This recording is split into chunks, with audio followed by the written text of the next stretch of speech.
Eu já vou deixar na tela de vocês o compartilhamento. Eu acredito que estão todos vendo, eu tenho quase certeza. E Apareceu. apareceu, muito bem. E vamos então ao nosso bate-papo. Não é muito longo, mas eu acho que é importante a gente saber de onde vêm as nossas escrituras. Tem uma infinidade de coisa para falar, gente, mas eu tentei ser o mais sucinto possível para a gente ter uma visão geral e entender. Senhor, nos abençoa nessa noite, nessa nossa jornada através da Tua palavra.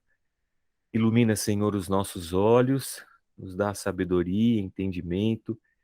Vem, Senhor, dissipar qualquer dúvida que exista no coração de cada um de nós e nos ajuda. Te pedimos em nome de Jesus. Amém. Pois bem, vamos lá. Gente, dentro da história da igreja hoje, o cânon das Escrituras. O cânon das Escrituras. Pastor, o que é cânon? Então, cânon é a palavra originada do grego cânon, que é a tradução da palavra hebraica cané, e o significado direto é cana, ou vara de medir, tipo uma régua. Então, o cânon indica alguma coisa reta, ou alguma coisa usada para se manter uma linha reta, para se medir uma reta, para se estabelecer uma reta. E com o tempo, essa palavra foi ganhando o significado de norma ou regra. E essa expressão cânon, a vara de medir, passou a ser aplicada às escrituras com o propósito de afirmar que elas continham a regra reta, né? A regra autorizada de fé e prática, o padrão de doutrina e de dever de todo aquele que crê.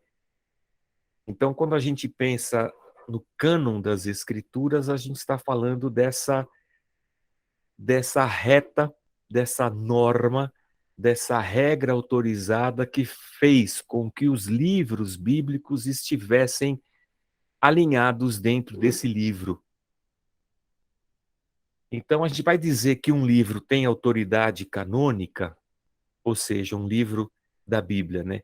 Ele tem autoridade para fazer parte desse livro que vai constituir a nossa regra de fé e prática quando se reconhece a inspiração divina desse livro. Então, seja qualquer um dos livros que nós temos na Bíblia, essa autoridade que ele carrega em si se dá quando reconhecemos a inspiração divina do livro. Então, ele tem direito de ocupar um lugar com os outros livros e todos eles têm e manifestam a revelação da vontade divina. Ok. Até aqui, eu acho que vai tudo bem. Jorge, se você falou de inspiração divina, eu falei de inspiração divina. Quem escreveu a Bíblia não foram homens? Sim, foram homens. Então Deus ditou a Bíblia. Como é que é esse negócio? Uma vez eu assisti um programa e eu vi o Chico Xavier fazendo psicografia, assim. Foi assim que os escritores bíblicos escreveram a Bíblia? Deus foi ditando e eles foram escrevendo? Pois bem, quando a gente fala em inspiração, a gente tem que olhar tanto para os livros do Novo quanto para os livros do Velho Testamento, entendendo que todos esses livros inspirados por Deus, eles trazem a manifestação para nós da palavra de Deus. Eles são a palavra de Deus. E como é que funciona, o Jorge, esse negócio de inspiração? Bom, a gente tem que ir para um texto das Escrituras, pelo menos para mim, nos meus estudos no seminário, um texto muito citado lá na escola, 2 Timóteo, capítulo 3, versículos 16, as primeiras palavras do texto, eu coloquei aí para vocês o texto em grego, embaixo uma transliteração assim, bem aportuguesada, e o que representa, e a tradução, né, lá na última linha. Então, passa grafé theopneustos. Passa grafé theopneustos. Toda a escritura é inspirada por Deus. Então, o apóstolo Paulo vai dizer isso para Timóteo. Toda a escritura é inspirada por Deus. Então, theo, eu até coloquei uma barra ali para separar, né? Theo, pneustos. Oh, essa palavra parece pneu, né? Da nossa língua portuguesa. É isso mesmo. É porque pneustos é soprada, né? Inspiração no sentido, se você se lembrar quando você vai ao médico e ele coloca o estetoscópio no seu pulmão e fala assim: inspira, expira, inspira, expira. Esse movimento de inspiração, puxar o ar para dentro, é essa a ideia do Theopneustos. Deus insuflando, soprando ar sobre o coração dos homens que escreveram o texto sagrado. O texto não foi ditado por Deus, Deus não ditou. Cada escritor teve a sua pena nas mãos. E há uma diferença quando a gente analisa, por exemplo, os escritos do Novo Testamento, há uma diferença de jeito de escrever, forma de escrever, de uso de palavras que são características desse ou daquele escritor. Então, quando a gente olha para o texto sagrado, a gente percebe que a mão do escritor humano está ali, escrevendo, mas que há um vento que foi soprado por Deus, que encheu a vida daquele autor. E ele então escreveu, inspirado, insuflado por Deus. Quando Paulo diz toda a escritura foi inspirada por Deus, Paulo pregava o evangelho com o Antigo Testamento embaixo do braço. Naquele momento, quando você pensa em escritura, a escritura que Jesus, por exemplo, lia nas sinagogas, o que os discípulos tinham à mão, eram os livros do Antigo Testamento, os rolos do Antigo Testamento. Então, você tem Mateus, você tem a carta aos Hebreus, você tem o apóstolo Paulo citando, os autores eles têm essa identificação de que aquele texto do Antigo Testamento é uma escritura inspirada por Deus.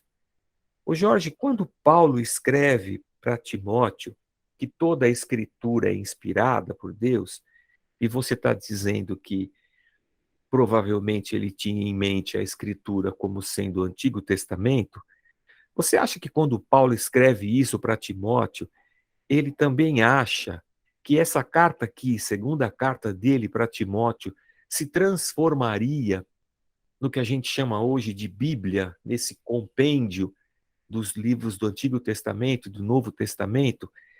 Então, então, eu vou dizer para você que eu não sei. Não dá para a gente estar dentro da cabeça de Paulo.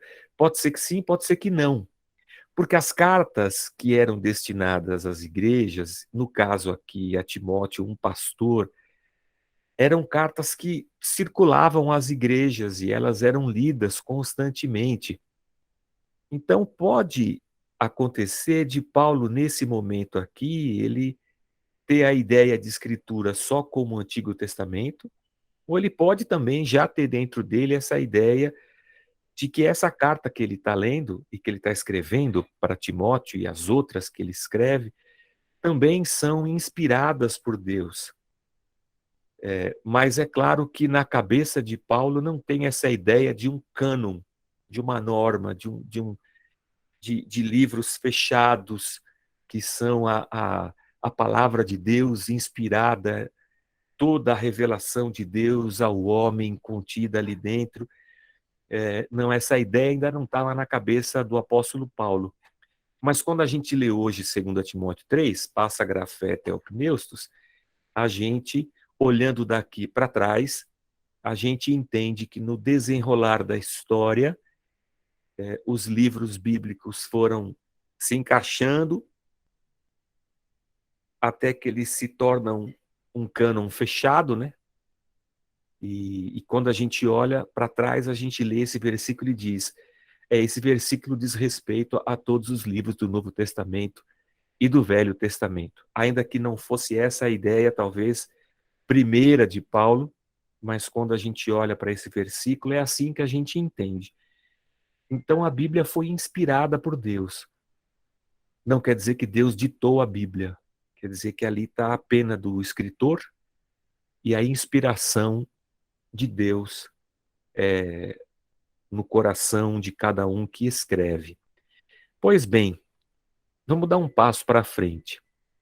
Então, o Jorge, deixa eu te perguntar uma coisa. Você está falando do cânon bíblico, que é essa norma que foi usada para considerar um livro inspirado por Deus. E qual critério foi usado pela igreja para definir qual livro era um livro canônico? Porque na aula passada, a gente comentou aqui dos livros de um compêndio chamado Pais Apostólicos, né? Vários livros. A gente viu carta de Clemente à igreja de Corinto. Como é que a igreja, ao longo dos séculos, vamos dizer, Jesus morreu em 30, Pedro e Paulo em 64, João em 96, e a igreja está andando. Ela tem na mão os evangelhos de Mateus, Marcos, Lucas e João, ela deve ter outros escritos, ela tem as cartas de Paulo, de João, tem os escritos do Antigo Testamento, tem a Septuaginta. Como é que eles conseguiram juntar esses livros todos e dizer assim, esses livros são realmente inspirados por Deus e nós vamos fechar nesses aqui e, por exemplo, a carta de Clemente não vai entrar, ou a Didaquê, que a gente já conversou a semana passada, também não entrará nessa série de livros canônicos. Como é que foi feito isso ao longo dos anos? Bom, de uma maneira simples, gente, mas bem simples, 3 coisas são importantes da gente falar aqui. A primeira delas é a singularidade do livro. Perceba que tanto os livros do Antigo Testamento quanto os livros do Novo Testamento eram lidos pelas igrejas, nas celebrações, nos cultos, nas reuniões, nas casas. E a primeira coisa que esses livros, ao longo dessa caminhada, Paulo está escrevendo as suas cartas no primeiro século, os apóstolos Mateus e João escrevem o seu evangelho, Lucas escreve o evangelho, João Marcos escreve o evangelho de Marcos como uma mão em cima do que Pedro havia lhe passado e lhe ensinado. Então, como é que as pessoas ao longo da história olharam para esse livro, para essas cartas, para esses pergaminhos, né? Como é que isso ao longo de ano a ano, mês a mês, 30, 40, 50 depois de Cristo, vira o século 100, 110, 120 depois de Cristo, já não tem mais nenhum apóstolo vivo. A singularidade era essa característica nesses livros, por exemplo, em que esses livros exerciam um poder na vida daqueles que liam que não se via em uma outra literatura, em um outro livro. Por isso eram singulares, eram únicos. Como se a leitura daquela carta de Paulo, daquele evangelho de Lucas, daquelas palavras de João, trouxessem ao leitor um poder único, que não se manifestaria, por exemplo, na leitura de um clássico da filosofia grega. Havia um poder naquilo que estava escrito. E como é que se media isso? Isso não se media, isso era percebido, isso era reconhecido. Não era não foi uma regra estabelecida, ninguém sentou na mesa e falou assim: vamos definir como é que vai ser a Bíblia, vamos resolver aqui, vamos criar uma série de regras. Não.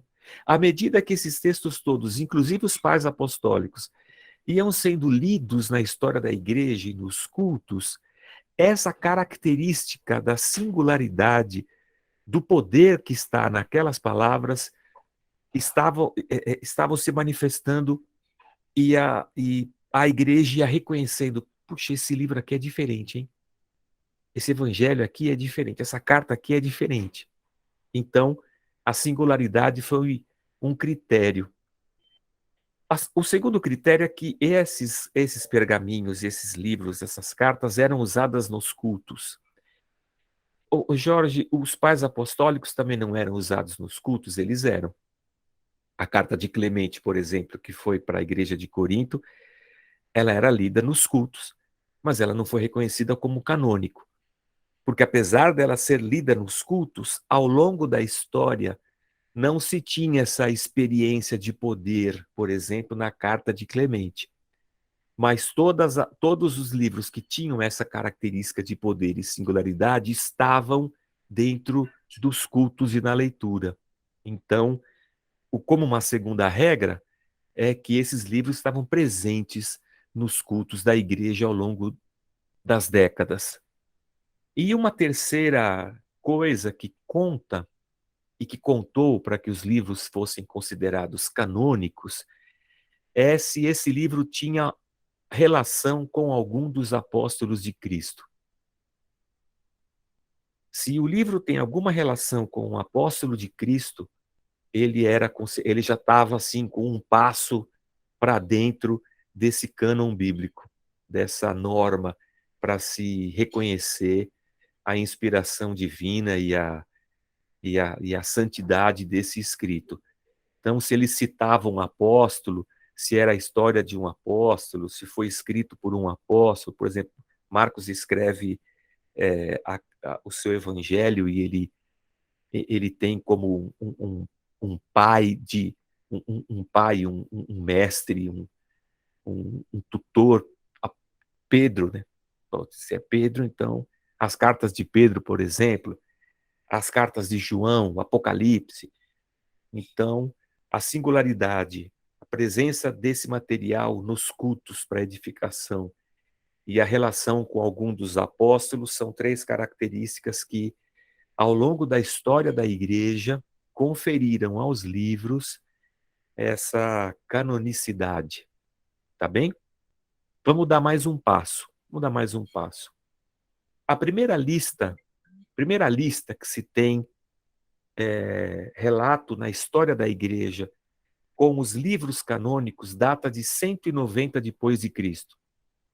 Ou seja, até 190 depois de Cristo, e 190 a gente já está no fim do segundo século. A gente já está aqui praticamente 100 anos depois de João, o último apóstolo, ter morrido. É uma lista que traz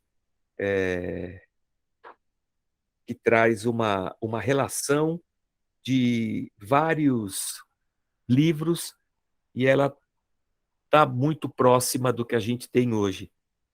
É também por volta de 190, que as igrejas cristãs vão unir as escrituras judaicas com as escrituras cristãs, com essa ideia de que as escrituras judaicas prometem e as escrituras cristãs trazem o cumprimento.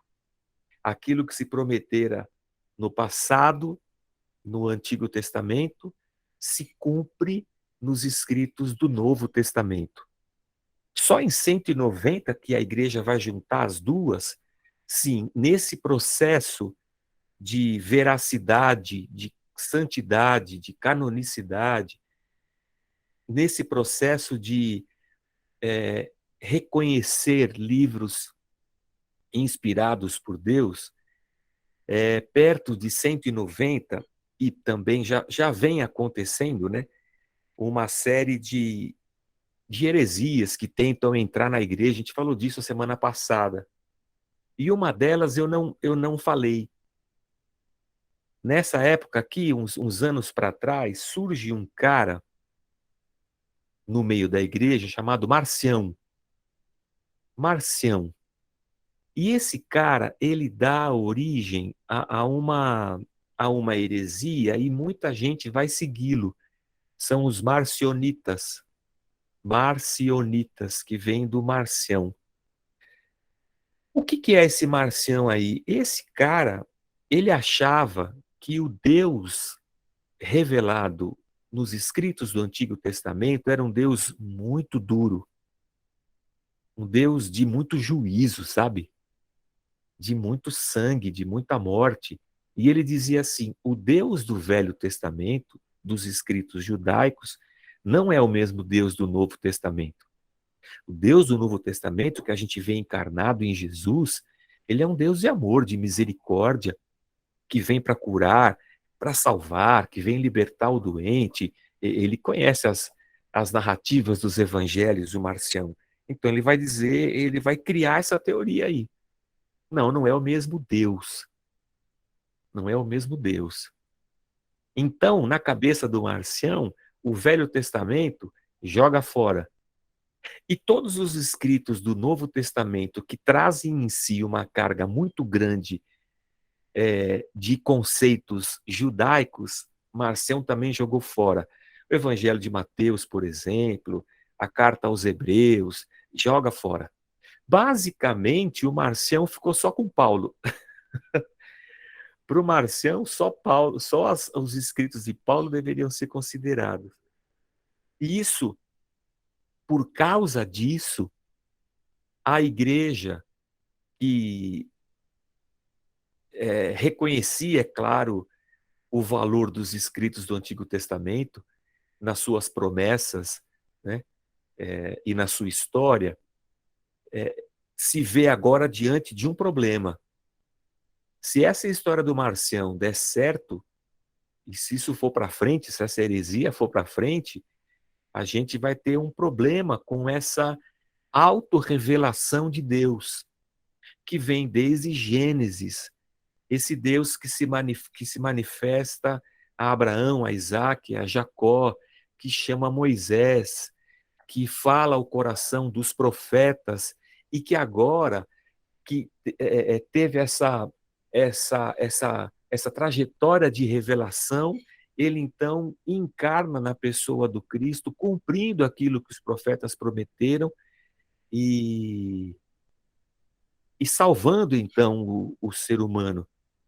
Então a igreja percebe que se ela rejeitar todos os escritos judaicos, ela vai perder essa corrente temática histórica da autorrevelação de Deus ao ser humano.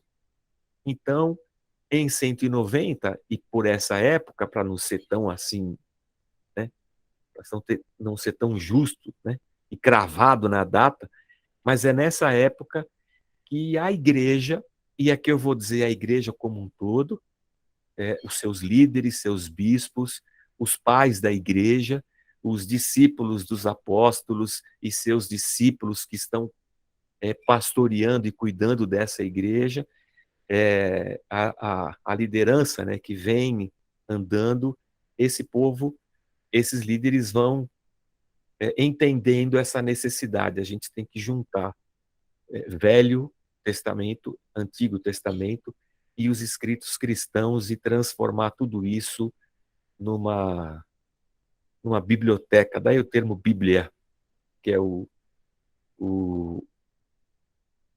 plural de livro, né? Bíblia seria livros. Então, e consequentemente, escrituras ou a escritura de Deus na forma desses livros reunidos e que todos juntos trazem a autorrevelação de Deus. Pois bem, então é lá por 190 a igreja junta tudo e o Marcião fica para a história, só como uma história de uma heresia que foi vencida pela igreja.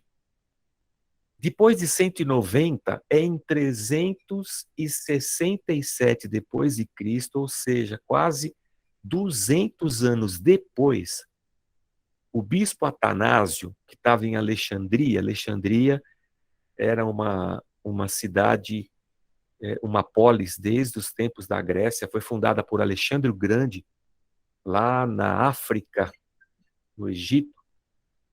O bispo Atanásio, que era o cara que estava nessa igreja, ele escreve uma carta a respeito da Páscoa, e nessa carta ele cita uma lista de livros completa, como a gente tem hoje da Bíblia.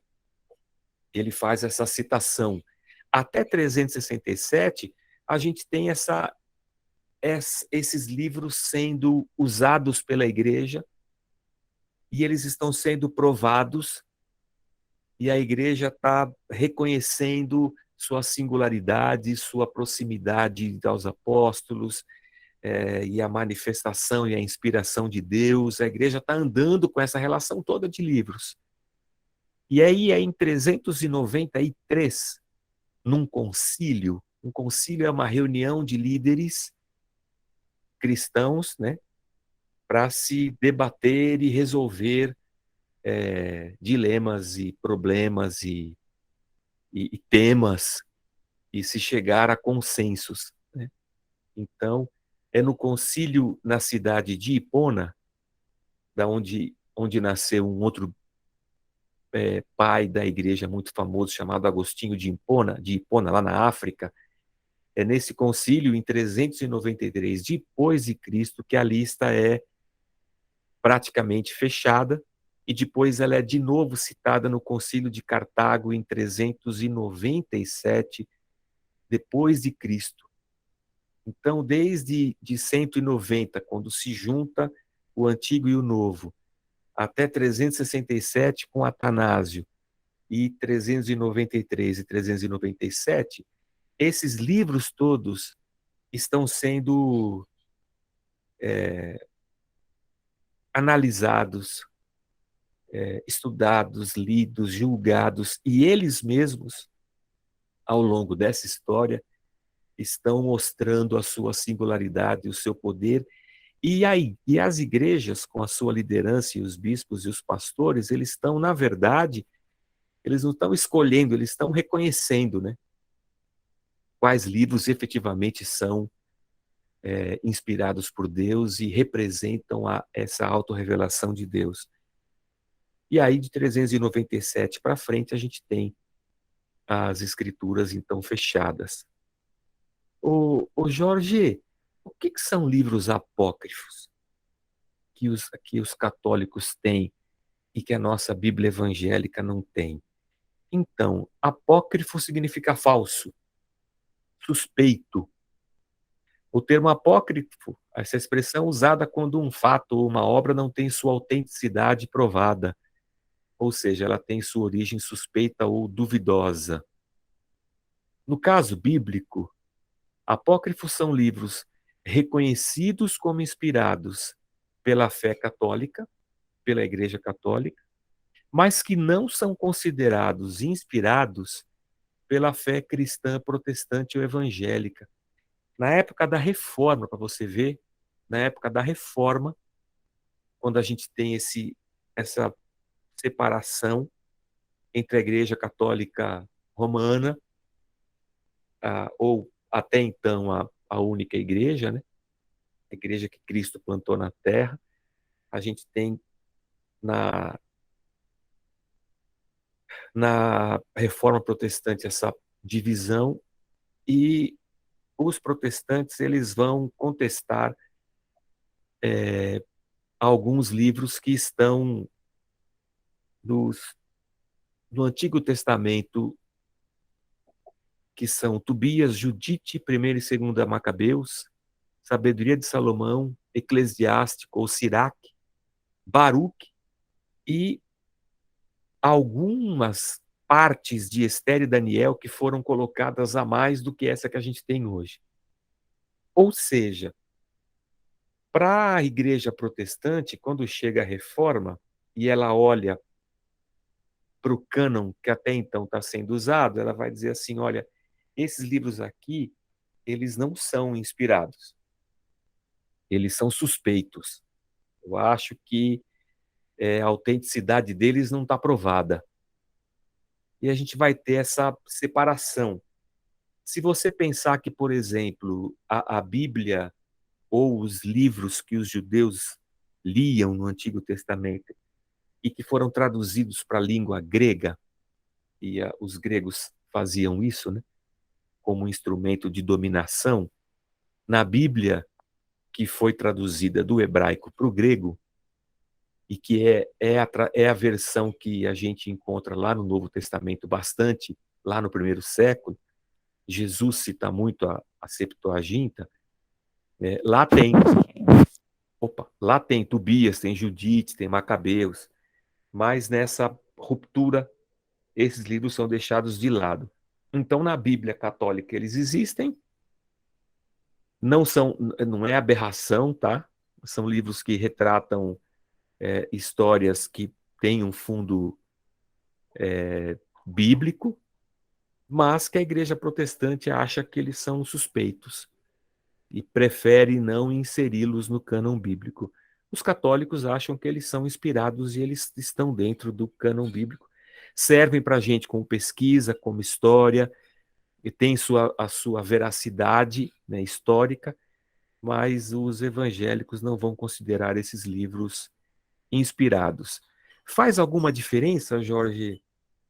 Olha, no frigir dos ovos não faz muita, não. Porque tudo que tem na nossa Bíblia evangélica tem na Bíblia católica. E muito do que está nesses livros apócrifos não vai contra o que estão nos outros. Então, assim, não atrapalha tanto. Ah, legal. É que eu ouvi também um outro negócio, que agora eu não lembro o nome, mas uma vez eu estudei na escola dominical e falaram de apócrifo e falaram de um outro, os pseudoepígrafos. Isso, os pseudoepígrafos. Os pseudoepígrafos são obras falsas atribuídas a personagens que são citados na Bíblia. Por exemplo, o livro de Enoque. Enoque é um cara que foi citado na Bíblia. Então tem um livro com o nome dele, livro de Enoque. Ah, mas faz parte da Bíblia? Não, não faz parte da Bíblia. Tem um livro chamado Vida de Adão e Eva. Tem um livro chamado Apocalipse de Baruque. Tem um livro chamado Evangelho de Judas, e assim vai. Ao longo da igreja, muita literatura foi escrita, dos anos de igreja, dos séculos, muita literatura foi escrita. E muita literatura citando personagens bíblicos. Por isso, pseudoepígrafos, escritos falsos, né? Mas que nunca foram reconhecidas como escrituras inspiradas, né? Como textos inspirados. Mas ao longo da história a gente encontra e eles estão aí para a gente reconhecer e ler se quiser e tudo mais. Ah, tá bom.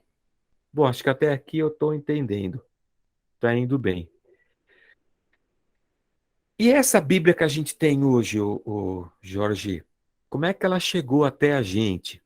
Então, depois da reforma, agora só um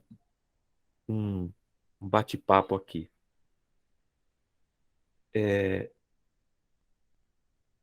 Quando a gente voltar para a história da igreja e vir andando, a gente vai ver que depois que Constantino se converte, em 312, o O que acontece é que a igreja se une ao Estado, ao Império Romano. Eu não sei se você se lembra da história do mundo, quando você estudou lá no ginásio, mas em 476 o Império Romano cai, pela invasão dos bárbaros. A gente estudou isso na escola. Você tem um império gigante caindo e você tem um cristianismo que, mesmo com perseguição, insiste em crescer e está presente em todo o Império Romano.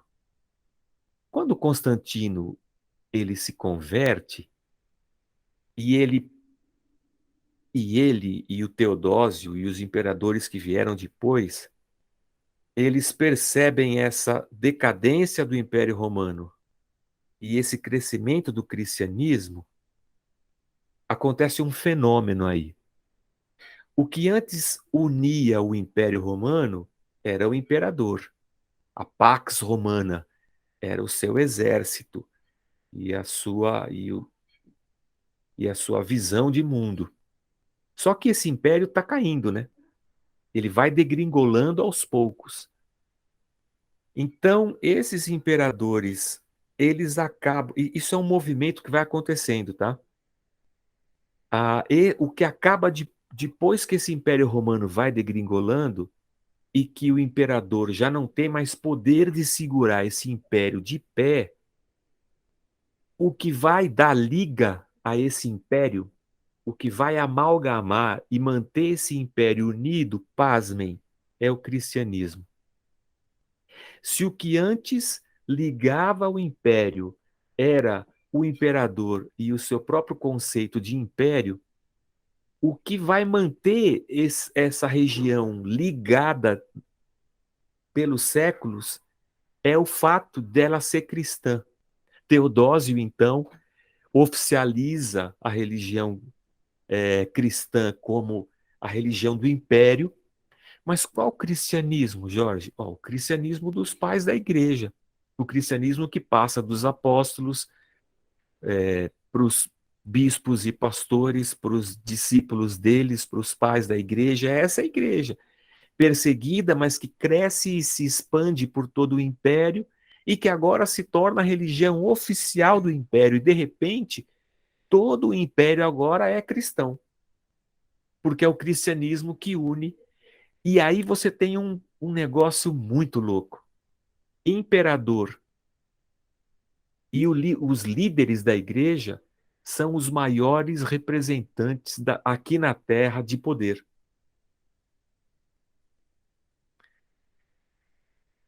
Isso tem o lado bom e o lado ruim. O lado ruim é que essa igreja que se mistura com o poder vai degringolando. À medida em que ela cresce em poder, ela perde em santidade, em reverência, em temor de Deus. A gente vai ver isso aí depois, tá? Nas outras aulas. E, e essa igreja vai se desviando lentamente, lentamente dos seus propósitos, século após século.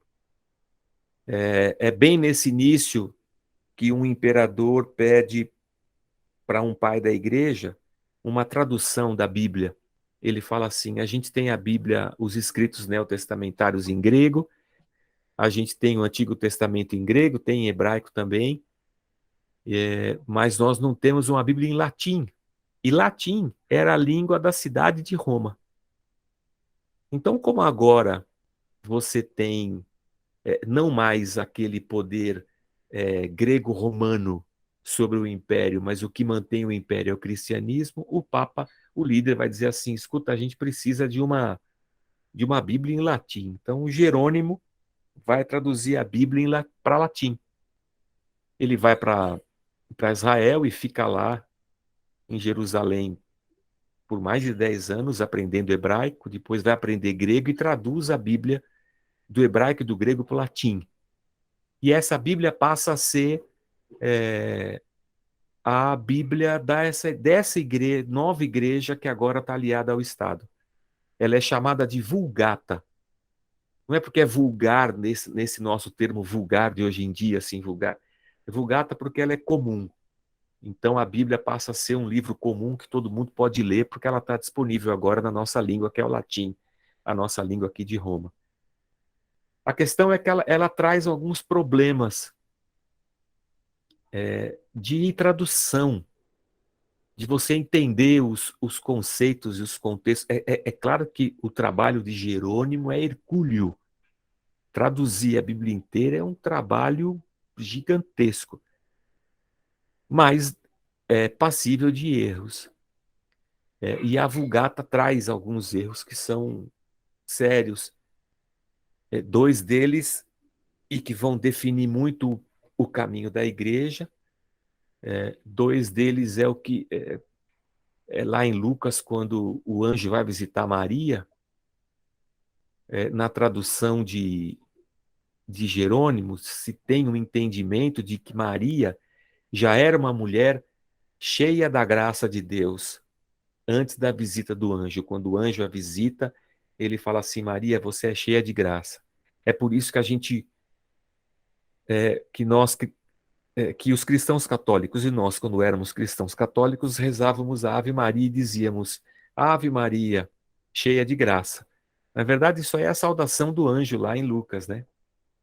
Mas essa ideia de que Maria tem em si a graça de Deus, né? Que ela não foi agraciada pelo Senhor.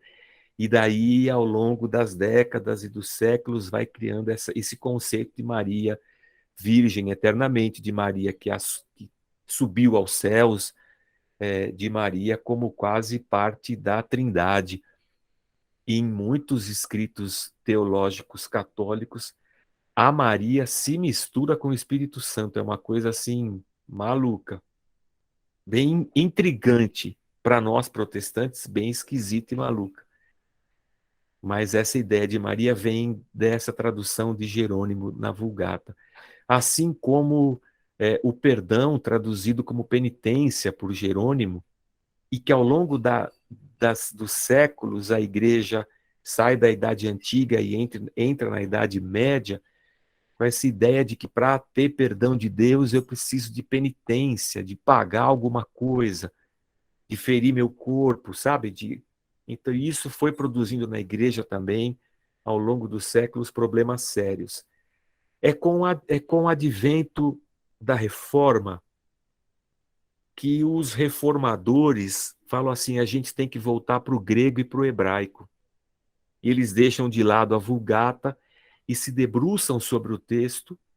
E aí você vai ter, por exemplo, Lutero traduzindo a Bíblia para o alemão, e você vai tendo estudos profundos dentro da língua grega e da língua hebraica, e traduções e traduções. E aí você vai percebendo o erro aqui, o erro ali. Então, o que chega para nós aqui no Brasil é uma tradução de um padre chamado João Ferreira de Almeida, que, se eu não estou muito equivocado agora, ele nem chega a traduzir tudo, ele traduz quase tudo, fica faltando um pouquinho, mas ele morre, a obra é terminada. E a gente tem essa tradução para o português, do João Ferreira de Almeida. Então, quando você vai comprar uma Bíblia, você tem a João Ferreira de Almeida corrigida, que é uma linguagem bem antiga.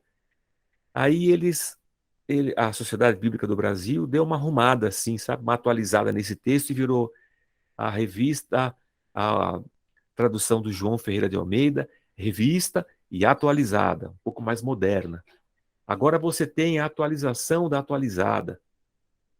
Você teve um rei, o rei James, King James, na Inglaterra, que encomenda uma tradução da Bíblia, é a tradução King James, tem até hoje.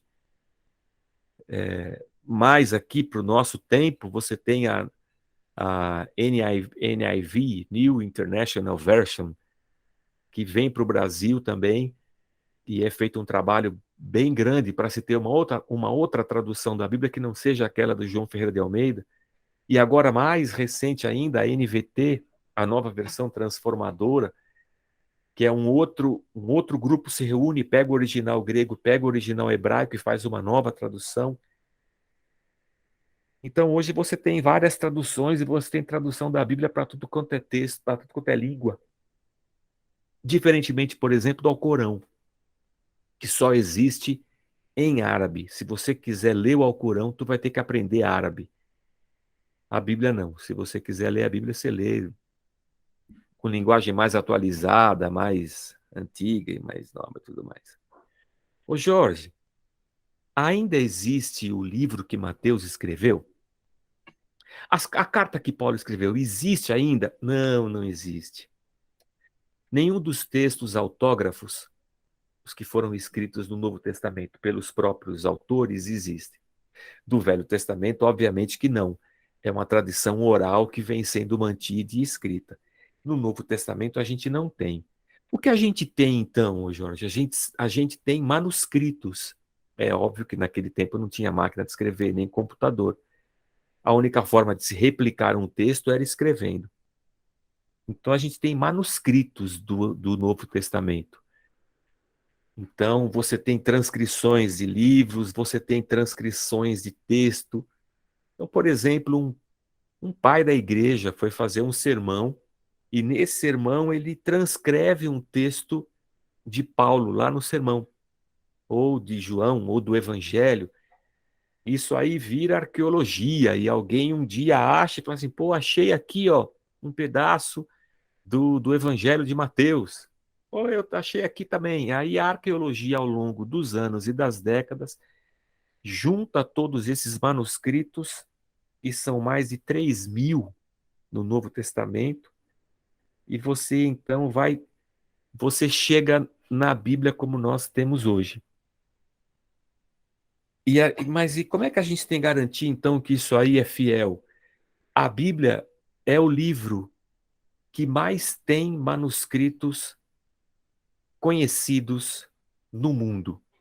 Se você pegar qualquer obra de filósofo, de Platão, de Aristóteles, seja lá quem for, ou dos clássicos do passado,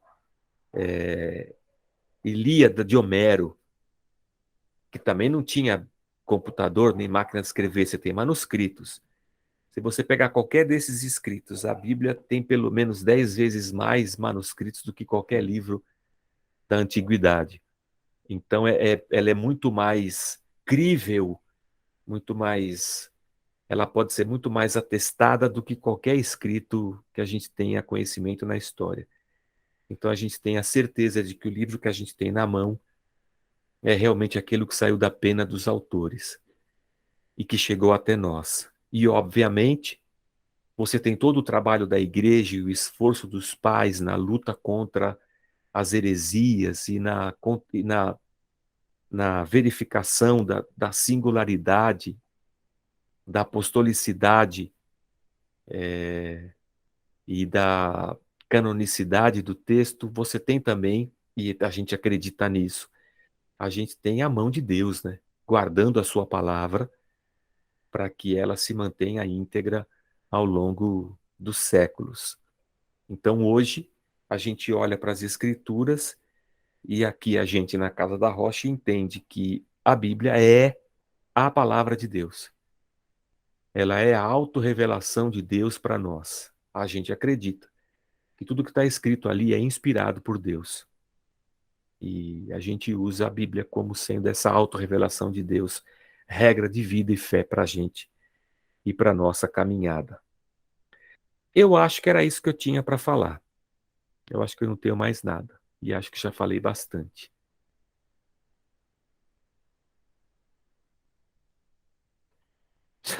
Já levantou a mão. Eu nem falei que pode levantou a mão, já está cheio de mão levantada. Levantou, sai falando, fica à vontade.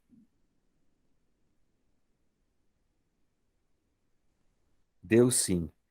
No Antigo Testamento nós temos 613 mandamentos,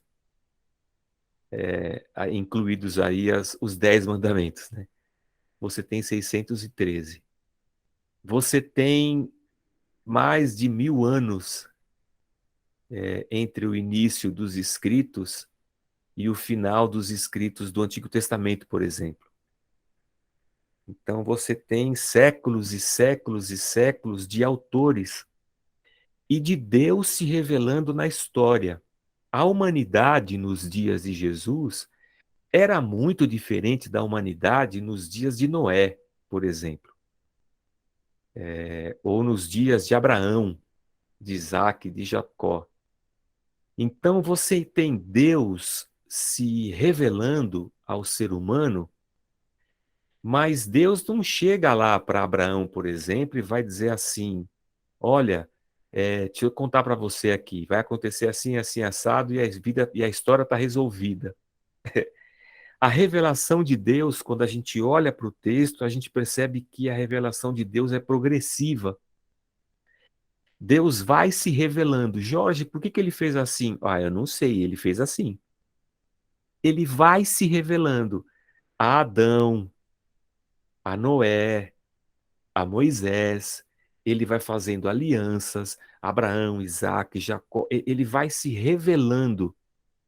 E ao longo dessa revelação, você tem Deus diante de uma humanidade corrompida, caída, de uma humanidade é, sanguinolenta. E ao mesmo tempo em que Deus dessa humanidade está levantando um povo para salvá-lo e para salvar essa humanidade perdida. Então, para nós, leitores do século XXI, algumas coisas são bizarras, mas provavelmente naquela época elas não eram, porque elas têm a ver com aquele contexto e aquele momento. Todas as leis que a gente vê no Antigo Testamento, elas foram inspiração de Deus para os escritores.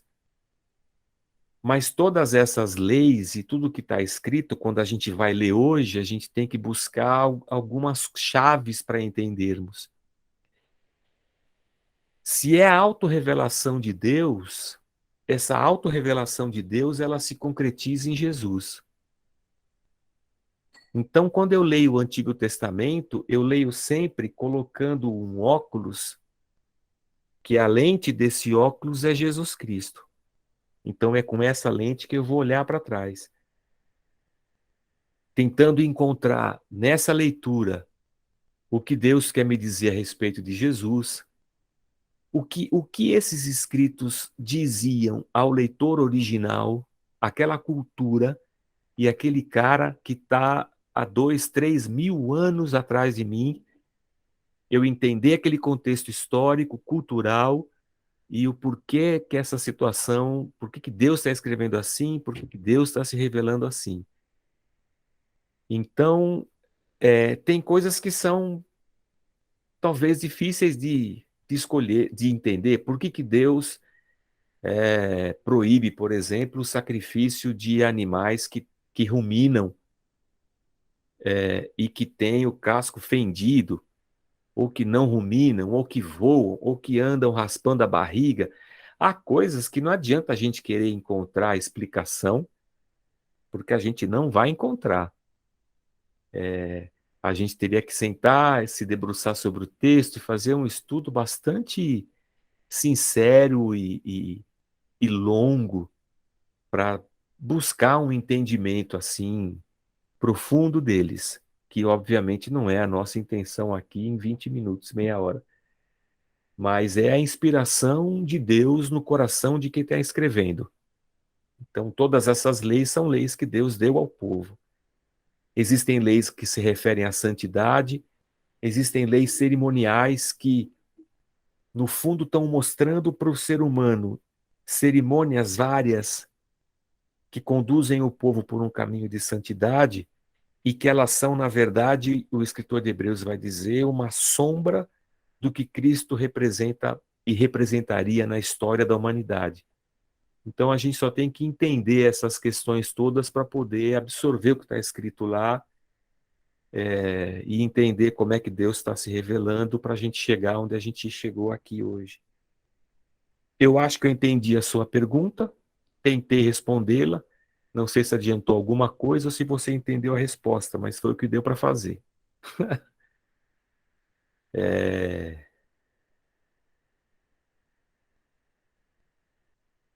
Então, Leandro, eu, eu estudei no Seminário Metodista Livre, que era um seminário tido como muito liberal. E o liberalismo é uma corrente teológica protestante do século XIX, que desmonta a Bíblia, assim, terrivelmente, como inspiração de Deus, né?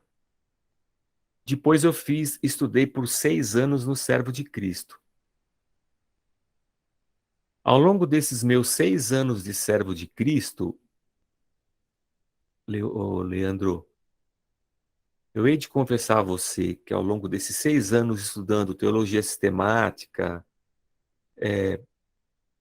livro a livro, e uma história da igreja, um monte de coisa, nesses 6 anos de seminário, eu nunca escutei esse conceito de livro histórico e livro inspirado. Você aprendeu alguma coisa na escola dominical que eu nunca ouvi no seminário. Então, entre o que você aprendeu na escola dominical e tudo que eu ouvi no seminário, desculpa, mas eu vou ficar com os meus professores.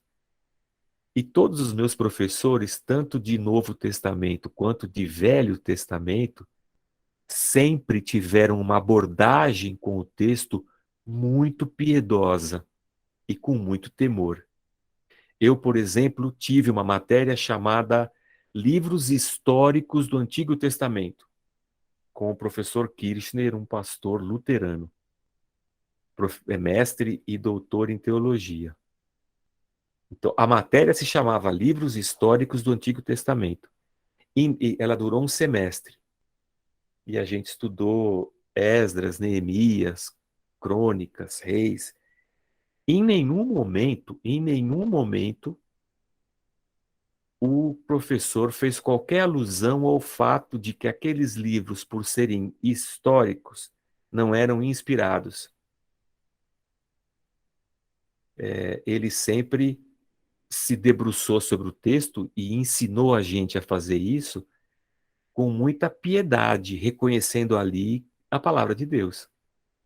Estudei também o Pentateuco, separadamente, só o Pentateuco, com um outro professor, também com uma piedade assim, um temor gigantesco.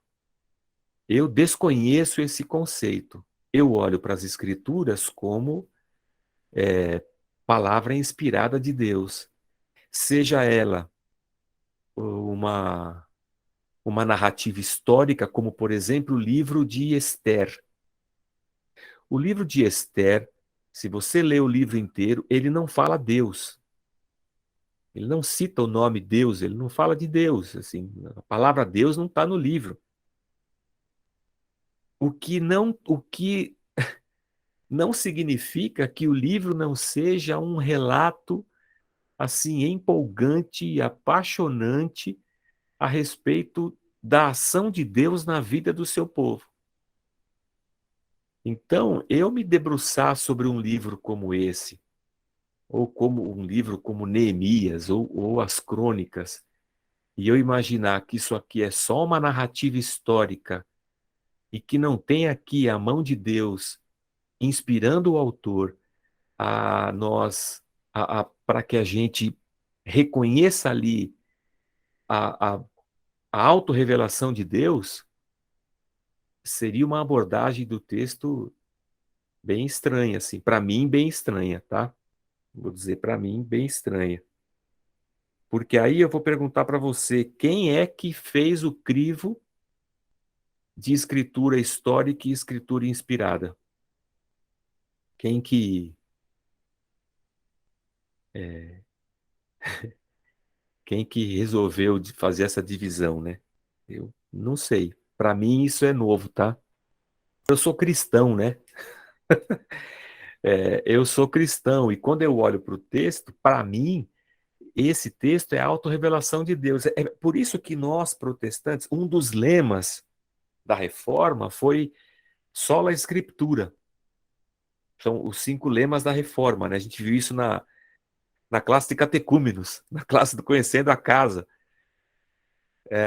Ao longo da história da igreja, e isso começa lá no segundo, terceiro século já, a igreja passa a entender que aquilo que eles estão produzindo tem autoridade também. Eu falei com vocês, que é o magistério da igreja, e que hoje a igreja católica, ela olha para a Bíblia, como nós olhamos, e ela reconhece a autoridade das escrituras. Mas ela olha para o magistério da igreja, para tudo que a igreja ensinou ao longo dos séculos, e para a igreja católica, isso que a igreja produziu tem tanta autoridade quanto a Bíblia. Então, as encíclicas papais e tudo que aconteceu ao longo da história, até os escritos de Agostinho ou de Tomás de Aquino, tem tanta autoridade quanto a Bíblia. A gente respeita Tomás de Aquino, a gente respeita tudo que Agostinho produziu, mas para nós, isso não tem tanta autoridade quanto a Bíblia. A Bíblia está acima disso tudo. Então, se eu, um cristão, oriundo da Reforma, que lá atrás, em 1500 e papapá, disse sola escritura, ou seja, a gente vai fechar aqui com o cânon dessa escritura, porque senão é um tiro no pé. Qualquer coisa pode entrar e qualquer coisa pode ser arrancada. Então a gente vai abraçar isso aqui e a gente vai, ao longo da construção teológica da igreja, por séculos e séculos, a gente vai abraçar isso aqui como sendo os livros inspirados por Deus, como a revelação de Deus ao homem, a palavra de Deus ao homem. Tem muita história aqui, tem romance, tem poema, tem linguagem, tem literatura apocalíptica, tem carta, tem muita coisa aqui. Mas a gente acredita que tudo isso que está aqui tem um motivo de ser, tem um propósito, tem uma inspiração de Deus, faz parte da revelação de Deus para a gente. Eu abraço isso aqui. Então, é claro que aqui tem uma declaração de fé, né? Eu não preciso justificar a Bíblia, porque eu, eu, eu parto do pressuposto de que a Bíblia, como eu tenho hoje, é a palavra de Deus para mim. Esse é um pressuposto da minha fé. Se eu não tiver isso, aí lascou. Aí eu não, aí não tem nem como convencer, né? Se eu tiver que ficar convencendo você, te falta a fé. E se faltar a fé, aí foi. Então, a fé, quando vem, ela vem também ajudando a gente a olhar para esse texto com muita piedade e temor, né? Isso aí se chama singularidade. Ah, Esse foi um critério que a igreja olhou através dos séculos. Como que eu leio esse negócio e isso aqui me toca, isso aqui me mostra, me revela um poder, isso aqui muda o meu jeito de enxergar a vida, isso aqui mexe com a minha fé interior, isso aqui molda a minha jornada. Então, esse poder singular da Bíblia de ser uma palavra viva e que atravessa os séculos e os milênios e chega até a gente e ela continua sendo viva e operante hoje, isso é a singularidade que norteou a igreja e os pais até 390 a olhar para esses livros e dizer isso aqui foi inspirado por Deus. Tem um dedo de Deus aqui, tem um propósito de Deus nessa escritura, tem um Deus se revelando aqui, ainda que essa história não diga, não cite o nome de Deus, tem um Deus se revelando aqui. Quando Deus salva a serva de Sara, era, deixa eu lembrar aqui, Agar, Agar, a mãe de Ismael, quando Deus salva Agar, quando Deus salva Ruth, quando Deus salva Raabe, há uma revelação de um Deus misericordioso e gracioso que estende a sua mão para além das fronteiras étnicas de Israel. Então, a gente percebe que, olhando para essa revelação de Deus e olhando para a maneira como Deus vai se mostrando, a gente vai percebendo um enredo bíblico. há um enredo que tem começo, meio e fim, há um fio condutor entre todos os textos canônicos. E olhar para eles e não reconhecer isso ou não crer nisso, aí não tem nem o que fazer, né? Por isso que nós, reformados, abraçamos a Bíblia e dissemos: a gente vai ficar só com a Escritura. A gente vai ler Agostinho, a gente vai ler o que a igreja ensinou, a gente vai ler o que os pais ensinaram, a gente vai ler Clemente, nós vamos ler um monte de coisa, Tomás de Aquino, todo mundo. Mas as Escrituras, elas estão acima. É a autoridade de Deus ali. O meu professor dizia, é o hálito de Deus ali, ó. Sabe? Então eu vou ficar com isso aqui. Ficou assim, putz, eu não vou perguntar porque a minha pergunta é ridícula. Não, ela não é ridícula. Pode perguntar porque talvez alguém, muita gente está com essa pulga atrás da orelha, mas está com vergonha de falar. Seja você o sem vergonha da classe. Sem vergonha, obviamente, né? Mas se não, não. Então eu vou fazer assim, vou dar uma pausa. Aliás, hoje é uma digressão, né, na história da igreja. A gente parei para falar sobre o cânon. E a semana que vem eu volto para a gente continuar a história da igreja. A gente falou sobre a história da igreja católica, né? Que vai de 70, desde a queda do templo em Jerusalém, até a conversão de Constantino. E agora a gente vai entrar na igreja constantiniana. É a igreja que nasce dessa fusão entre Estado e religião, que é o que a gente está vendo hoje no Brasil e que tanta gente já tentou fazer e não dá certo. A história mostra para a gente que dá errado. É essa igreja constantiniana que vai invadir a Idade Média, quando a gente tem a queda de Roma, do Império Romano, pelo menos do Ocidente, né? Você tem a igreja entrando na Idade Média. Isso é que a gente vai ver os próximos passos. Essa ideia de que Deus vai governar a Terra, sabe? Deus vai governar a Terra aqui embaixo. Esse negócio não funciona. Mas vão ser uns passos legais, assim. A gente vai ver alguns concílios, a gente vai tentar entrar na nossa história latino-americana, da igreja que chegou até nós. Vamos falar um pouco sobre a teologia da libertação e a teologia da missão integral, de como a igreja, como a teologia ocidental, né, invade aqui os países pobres da América Latina e como é que essa teologia se materializa na vida sofrida da América Latina. Vamos bater num papo sobre a igreja, vai ser legal. A gente vai caminhando devagarzinho. Devagarzinho. Devagarzinho. Qualquer coisa, é só falar. Deus abençoe vocês.